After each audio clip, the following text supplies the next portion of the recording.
د نیاز ادبي سنګر غونډه په نیاز کور پېښور کې د سرپرست ښاغلي ډاکټر کاظم نیاز د مشرۍ لاندې وشوه چې پکې د سنګر د تیر کال 2015 د شوو دستورو تنقیدي او هرړخیزه جایزه واخیستې شوه او روان کال 2016 کې کیدونکو پروګرامونو ته ترتیب ورکړی شو.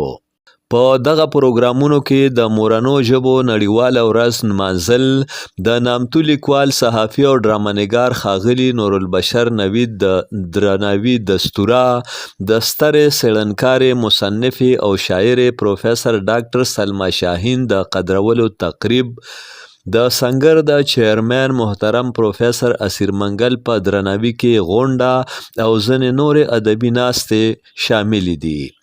دویم نشست کې د سنګر د هنري څانګې د مشر ښاغلي نورالبشر نوید په صدارت کې یوه ازاده مشاعره وشوه چې پکې نورالبشر نوید، ډاکټر کاظم نیاز، پروفیسر اسیر منګل، فریدون خان، امجد علي خادم، ډاکټر ګوهر علي شاه ګوهر، حمید الرحمن نادان، صادق امنزی، قیصر علي شاه قیصر کاکاخیل او منصور نوید خپل کلام وړاندې کړو. مشاعره کې عزیز خان ساقي د خپل خدای بخښلي پلار نواز خان نواز صاحب کلام واورولو. د ژوند کیسه خوږه ترخه خو مختصره هم ده. د ژوند کیسه خوږه ترخه خو مختصره هم ده. یوه موسکا هم ده، سلګۍ تر دسمبره هم ده. را پیدا کړې خوشفهمۍ غلط فهمۍ مړه کړې. را پیدا کړې خوشفهمۍ غلط فهمۍ مړه کړې. مینه نیازبینه انګازه خو ناباوره هم ده. راځئ چې یو بل ته د خوږ زړونو ډیوې بلې کړو. راځئ چې یو بل ته د خوږ زړونو ډیوې بلې کړو. دا شپه اوږده، ډېره اوږده ده، بې سهره هم ده. او بشر د ژوند د ماښامي په تروږمۍ کې ولاړ. بشر د ژوند د ماښامي په تروږمۍ کې ولاړ. دا خاموشي د درد ډکه بې دلبره هم ده. ډېره مننه ستاسو، ډېره مننه. خندا چې ستا زما زړه کې منګل صاحب خواږه تارونه چیړي، نو داسې راته ښکاري چې اوده سازونه چیړي. بشر صاحب وایي که پوه شو په خپل ځان هله د زوره به خبر شي. که پوه شو په خپل ځان هله د زوره به خبر شي. دا باد د زمانې هسې د غره بازونه چیړي. که پوه شو په خپل ځان هله د زوره به خبر شي. دا باد د زمانې هسې د غره بازونه چیړي. فریدون خان هیر نه دي بس پراته دي پټ د زړه په ترخانو کې. هیر نه دي بس پراته دي پټ د زړه په ترخانو کې. او ما وجني سوځوي مې چې زاړه یادونه چیړي. په زبیر خان ته ډالې کو وی کږه خوله تل په سوک باندې سمیږي، دا متل دی. کږه خوله تل په سوک باندې سمیږي، دا متل دی. او چې ولې هسې بیا هغه درانه لاسونه چیړي. او زه هغه لیونی یم نه په سنګ یم نه په دار یم. زه هغه لیونی یم نه په سنګ یم نه په دار یم. رقیب مې زړه کې بیا څنګه پراته رازونه چیړي. او که پروت یم نادان صاحب، که پروت یم زولنو کې ولی فکر مې آزاد دی. که پروت یم زولنو کې ولی فکر مې آزاد دی. زیخ کل کړي سره لبان سترګې باڼه خالونه چیړي. که پروت یم زولنو کې خادم صاحب، که پروت یم زولنو کې ولی فکر مې آزاد دی. زیخ کل کړي سره لبان سترګې باڼه خالونه چیړي. او مطلب د ګوهر صاحب بس پرېږدی چې کاظم د خپل احساس غېږ کې وده شي. بس پرېږدی چې کاظم د خپل احساس غېږ کې وده شي. دا ښکلي ظالمان دي بیا د زړه راګونه چیړي. بل د مطلب نه دی ځواني خاورې کوي په سفر. بل د مطلب نه دی ځواني خاورې کوي په سفر. په لږو موړ نه شوې په ډېرو پسې ځې په سفر. سا مې را لنډه شي رڼا ورځه هم شپه شي په ما.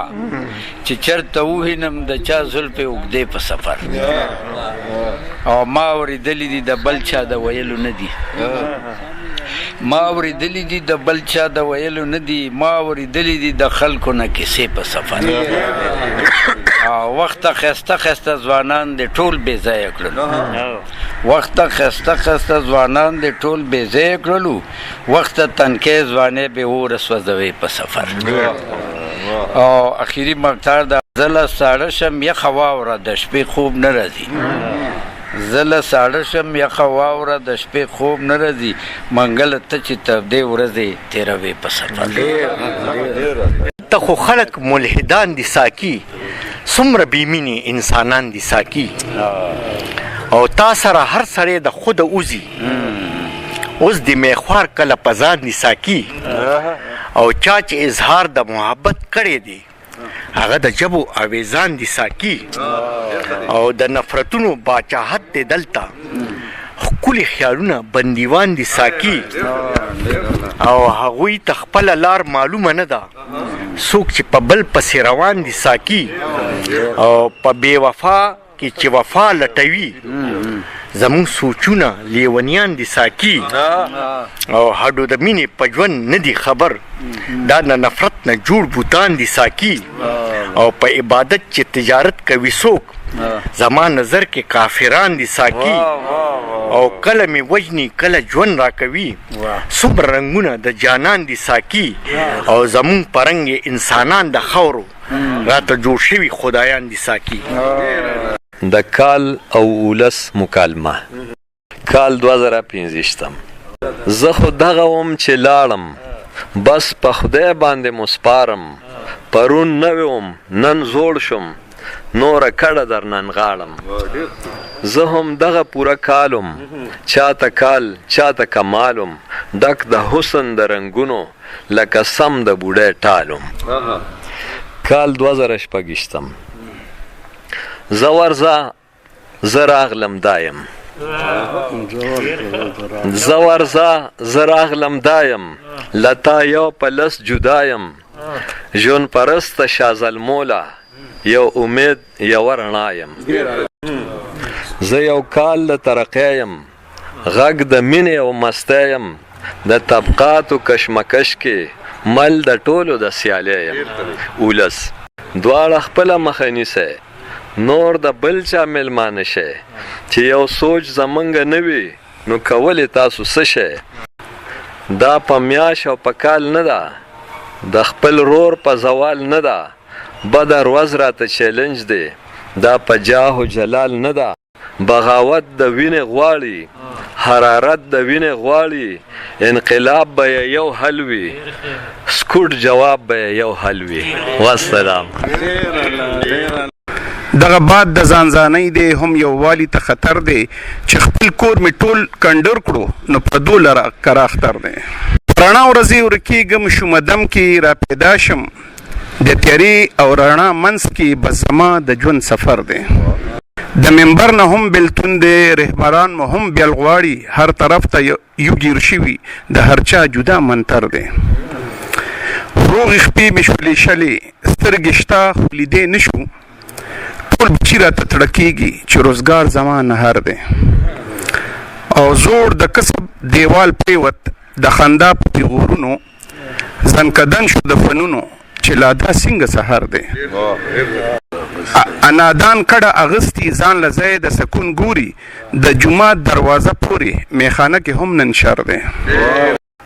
د جذباتو احساساتو او خیالاتو د قصه زما د ژوند د واقعاتو، ما وی زبا یا ډاکټر یا حسابګر شم، ما وی زبا ځان ساتم د واهیاتو، خو آزاد به غړېدلې سترګې ګرځم، بدلوم به بد سترګې د حالاتو. خیال مې دا و چې انسان نه انسان جوړ کړم، پیردو نه وي چې پینوم د حیواناتو. ضرورت دی دا درمان دی د دردونو، ناڅخه دا پوهه ښه د نباتاتو. دا می فکرو د راز خالی نه دی، لر ور چې تاوېدم د جماداتو.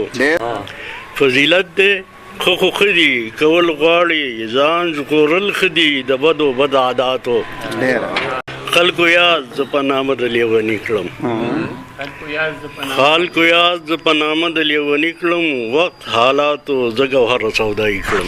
ډېره ډېره خایست که د نظر په نقابونو کې رانغاړم دردونه د جهان ستا په خیالونو کې رانغاړم ای واخله ستا ژوندون له مې یو نوی آهنګ راوړه ای قامه زما اوس دې په راګونو کې رانغاړم نور ستا د سرخوږي او سوچ جواز نه پاتې کیږي زه تا د جوابونه په سوالونو کې رانغاړم د وچو تراړو شونډو د پاړونو پته لګي چې تنده د ادب په سرابونو کې رانغاړم کیدای شي چې منزل سترګې په لار وي هر کلي ته دا ځکه مزلونه په ګامونو کې رانغاړم تشهیر د تقدس ته مې سلام په دوه لاسي دي لیکلي ثوابونه ګناهونو کې رانغاړم غزل مقتده مننه صادقه د اصلاح په نیت د ډېر وضاحت خیالو صادقه د اصلاح په نیت د ډېر وضاحت خیالو لفظونه د تاثیر په کلامونو کې رانغاړم زه په تمه ته بېغمه مرمه ما ته ډېر را یادېږي ولې ستا مینه د کمه زه په یو دوه کې حیرانه ستا پروانه ستا په سمه ستا دا زړه دی او که څه دی څنګه پای بې صنمه لږ خو ما راحت ته پرېږده ای ستمه چې راځې نو ډاډه راشه زړه نه زړه ته دوه قدمه او مختار جي د قیصر خلوص ته ګوره کړه خبره بې قسمه زه په تمه ته بېغمه مرمه ډېره مهرباني سره سترګې د نشې د بنګو خمارونه راکه راله دوه جوټې د بنګو خمارونه ډېر ښه دی سره شوه د حیا نه او شنه شوه په خندا یو موسم او دوه مزې د بنګو خمارونه ته زما په ژبه او ته مې اوښکو سترګو کې ستا د شونډو دوه ټپې د بنګو خمارونه یا خدایا توبه و خدایا دا سو شو اون خوري بلا توبه د بنګو خمارونه ډېر ښه دی زه لکه خیالي جندي زه لکه غني منصور ویشمه چپې د بنګو خمارونه څه خاصیت د راد و برق په نظرونه لري او د چا رخسار چې پرې په څو قسمه رنګونه لري او سترګې به نه لري بې یار و مددګار مې ګڼي زما محفل خدا اشنا خواږه یادونه لري او یو انګازه د خندا مې د وجدان کې اوسي یاره د روح مې ارتقا سره سرونه لري او زما په کور د تصور کې چې ګلونه نولې زما په کور د تصور کې چې ګلونه نولې زما په کور کې هر یو ګل د تصورونه لري او د مینې لارو کې جرأت یې پښتونواله ښایي د مینې لارو کې جرأت یې پښتونواله ښایي چې موږ د مینې لیوانو سره رسمونه لري چې مصور د زمانې ګوته په خوله پاتې کړي د زړه دنیا مې داسې پرهرونه لري او دا د دنیا جهان د ښکلو التفات منمه او نوازه څومره ځلاګانې د شعرونه لري په دې موقع ښاغلي زبیر خان، ستار خان، انجینیر جاوید خټک، ډاکټر حسین شمال خان، فرهاد علي فرهاد، سباون، عابد علي، فضل الله او نور ملګري هم موجود وو. د لومبي نشست نظامت د سنگر جنرال سیکرټري فریدون خان او د مشاعرې نظامت فاینانس سیکرټري حمیدالرحمن نادان وکړو. امجد علي خادم، نیاز ادبي سنگر، پیښور.